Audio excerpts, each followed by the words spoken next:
저는 지금부터 50년 전에 부산에 있는 영도조선소에서 근무했던 정재원이라고 합니다.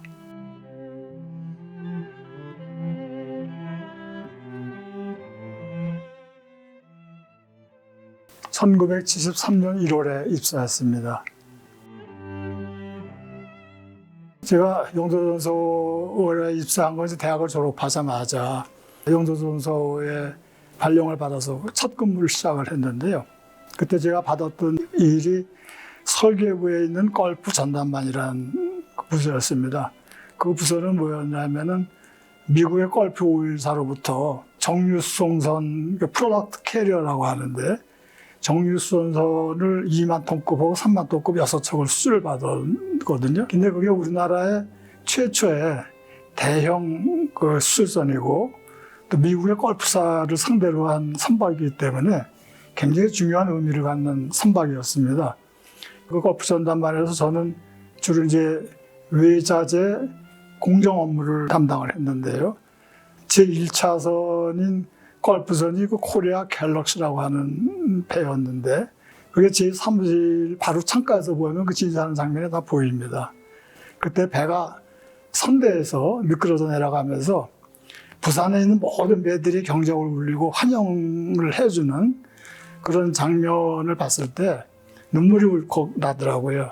야, 내가 저 웅장한 그 멋있는 배를 만드는데 그래도 미약하나마 일을 했구나 하는 그런 가슴이 폭받쳐 오르고 굉장히 아주 환희스러운 그런 느낌을 받은 적이 있었습니다.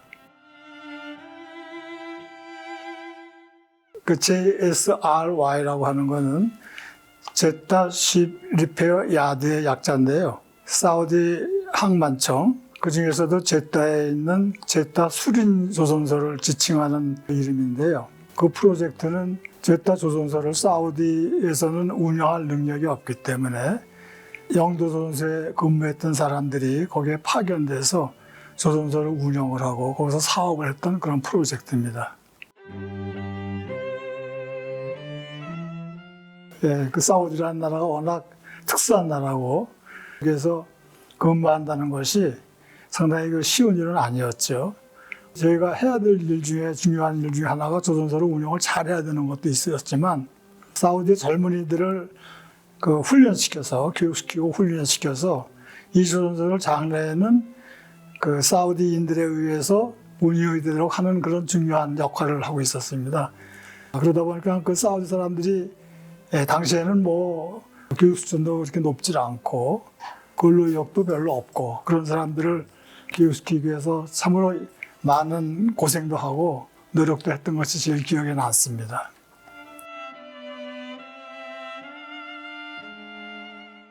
제가 데리고 있던 직원들이 따져보니까 한 40~50명 정도는 되는 것 같아요. 그리고 현재 이제 1년에 한 번 연말에는 꼭 만나고 경조사가 있으면은 제가 꼭 가급적 참석을 해서 만나고 하는 분들이 한 20명 정도 아직은 있습니다.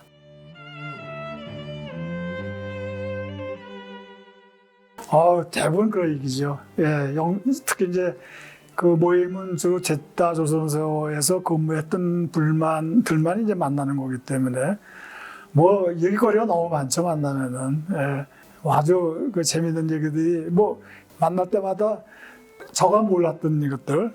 저는 이제 아무래도 관리직 책임자였기 때문에 직원들하고 일상적인 생활에서 접촉할 기회는 이제 많지는 않았거든요, 아무래도. 근데 이제 이렇게 만나서 얘기하다 보니까 뭐 술 만들어 먹은 얘기, 여러 가지 어떻게 보면은 상당히 사우디란 그 나라가 굉장히 이슬람 원리주의가 강한 나라였었는데 그런 나라에서 좀 금기시되는 일들, 그런 일들을 나중에 보니까 꽤 했더라고요. 그래서 아주 재미있게 얘기를 나누고 있습니다.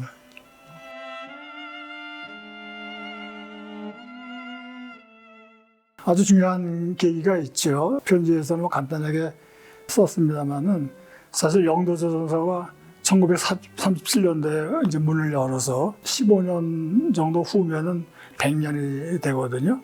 그런데 영도조선소가 차츰 세상의 눈에서부터 멀어지고 관심으로부터 멀어지는 것이 참 안타깝다는 생각이 들었습니다. 우리나라가 지금 조선 최강국인데 조선 최강국이 된 이면에는 영도조선소가 굉장히 중요한 역할을 했는데 그런 역할들이 다 잊혀지고 또 기록에도 남아있지 않고 그러는 것이 염려가 돼서 지금 영도조선소를 운영하고 있는 HJ중공업이 이런 것들을 잘 좀 기록을 정리하고 모아서 100년쯤 되면은 이제 아마도 우리나라의 중요한 산업인 조선 산업의 조선 역사 박물관 같은 것이 필요하지 않을까. 그렇다 그러면은 그 박물관은 영도조선소에 반드시 세워져야 되고 그 박물관에 영도조선소의 그 과거에 여러 가지 한국 조선 역사를 이끌었던 것들이 그 박물관에 잘 좀 보존이 되고 기록으로 남았으면 좋겠다는 생각에서 편지를 보냈습니다.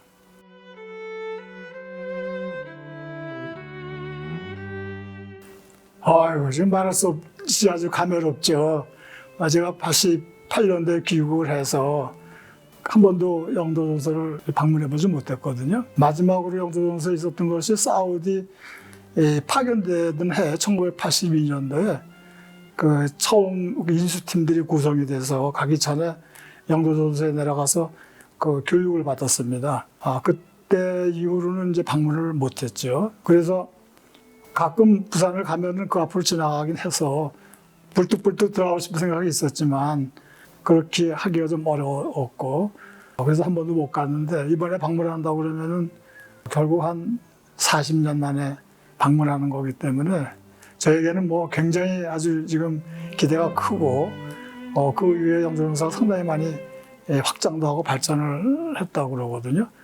그래서 그걸 좀 보면은 또 어떤 생각이 들지, 또 눈물이 혹시 또 나지 않을지 그런 생각이 듭니다.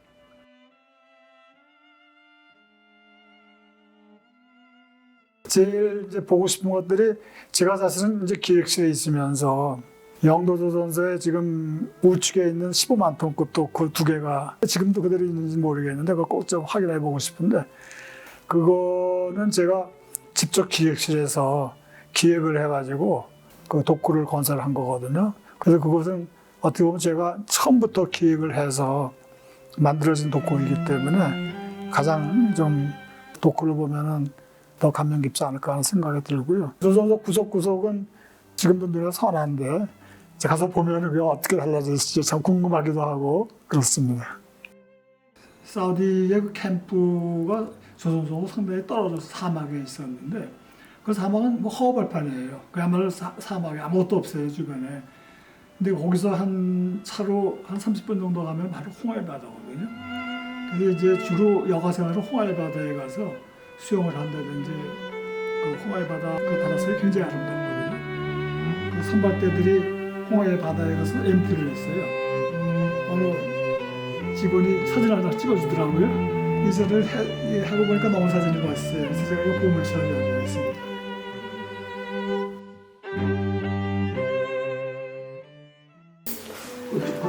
그거 잘한다. 예. 힘든 건 없었는데 거기서 우리 막내 아들, 딸 둘 데리고 들어갔는데 아들 한 명 낳아 왔어요. 지금 36. 아니 생활이 활력이 되는 것 같아요. 남편이 늘 집에 있고 뭐 가끔 친구 만나러 가고 이랬지만 직장은 없었잖아요. 몇 년 동안.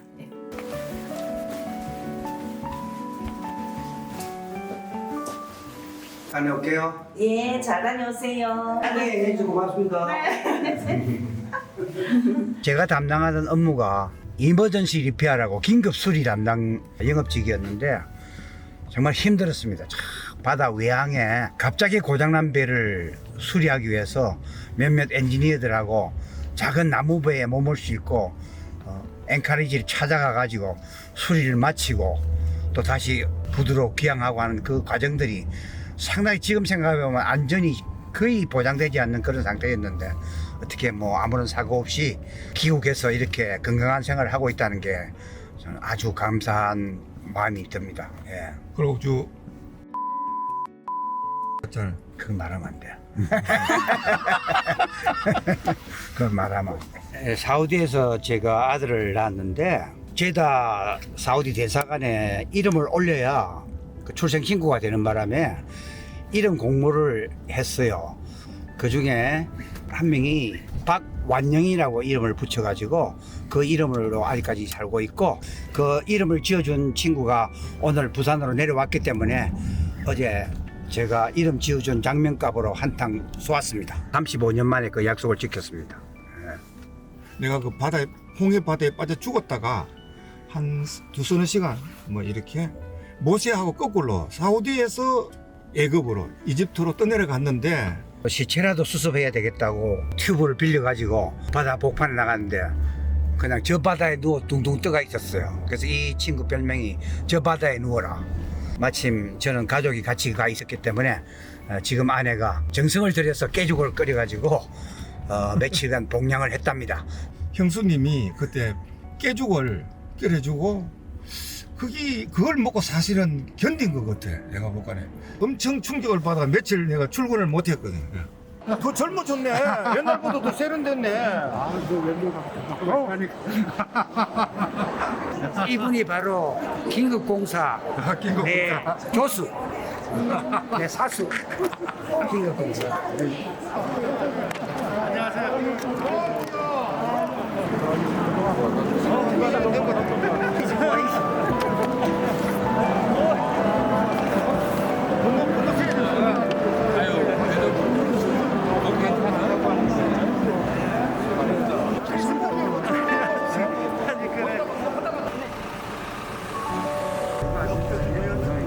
딱 맞는 차를 내 수사 주려고 열심히 보고 있어.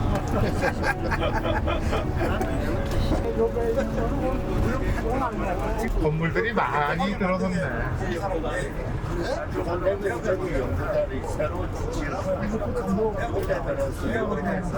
세월은 이렇게 가네.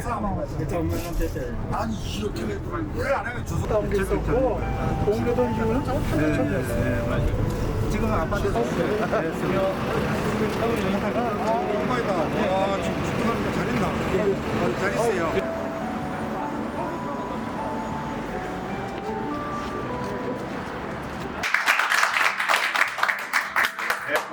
이렇게 보시게 돼서 무한한 영광입니다. 오늘 저 편안하게 일정 즐기시고요. 한번 회사 어떻게 되는지 한번 둘러보시고 이렇게 하시면 좋을 것 같습니다. 이건 끝이 아니니까 다음에 또 오시면 더 많은 배들이 가득 찬 우리 후배들이 또 이 곳을 어떻게 또 운영해 나가는지를 또 보실 수 있는 기회가 있을 거로 생각이 듭니다. 오래 공부를 하셔가지고. 맞습니다. 아이고 이용훈 씨, 아이고 아이고 우리 최 박사. 찼다. 이게 또 누구야? 야, 우리서 저 몇십 만이니까 이게 지금. 아유, 연지나 여기 있었구나. 저 이게 지킴이 하고 있어. 아주 큰 거야. 와도 돼. 내가 핑계라고 야드 안내를 맡게 된 특성공정관리파트장 권정환 부장입니다. 친정을 방문해 주셔서 대단히 감사하고 이동하면서 전체적인 이제 야드 설명을 좀 드리도록 하겠습니다. 연평해전 때 활동했던 이제 참수리급 고속정 대체 옵션으로 뉴스에서도 이제 보셨겠지만은 과거 이제 그 천안함 전량제 수주를 해서 지금 마지막 첫 대체부를 수주했습니다. 그 뒤쪽에 보시면은 저 뒤에 사각 블록이 했던 이후에 첫 대체부를 수주했습니다. 저 뒤에 사각 블록 같은 거 이렇게 뒤에 선두 쪽에 선물 들면 한 그대로 해. 조금만 더 받으면.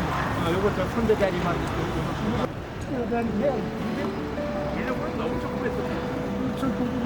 출력을 한 70%만 떨면 살아납니다.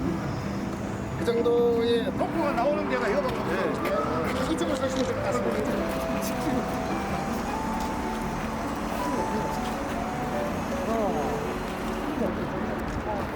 모르겠다. 옛날에 QA에 김하섭 그 부장 계실 때 그분이 소장 되고 나서 이 표지선을 세웠습니다.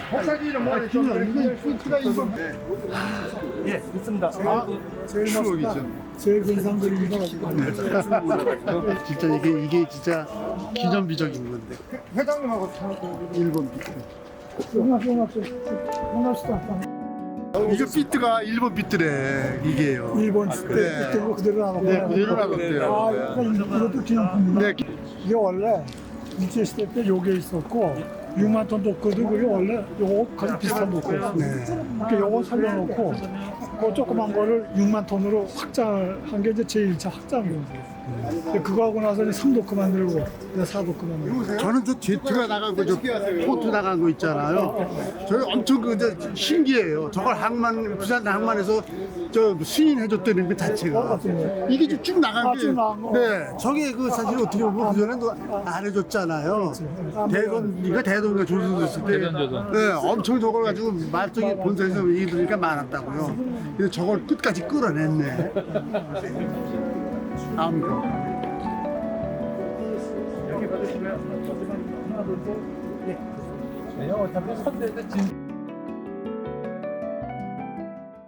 영도조선소는 우리나라 조선공업이 여기까지 오게 된 조선업의 요람이고 우리나라 조선공업의 씨앗입니다. 영도조선소에 근무하시는 분들 또 HJ중공업에 근무하시는 분들은 영도조선소가 이룩해 놓은 것들이 결코 작지 않습니다. 그에 대한 자긍심을 가지고 열심히 근무를 하셔서 영도조선소만의 또 특징이 있는 그런 조선소로서 발전이 되고 우리나라의 조선공업을 계속해서 발전시키고 데려나갈 수 있도록 열심히 근무해 주시면 고맙겠습니다.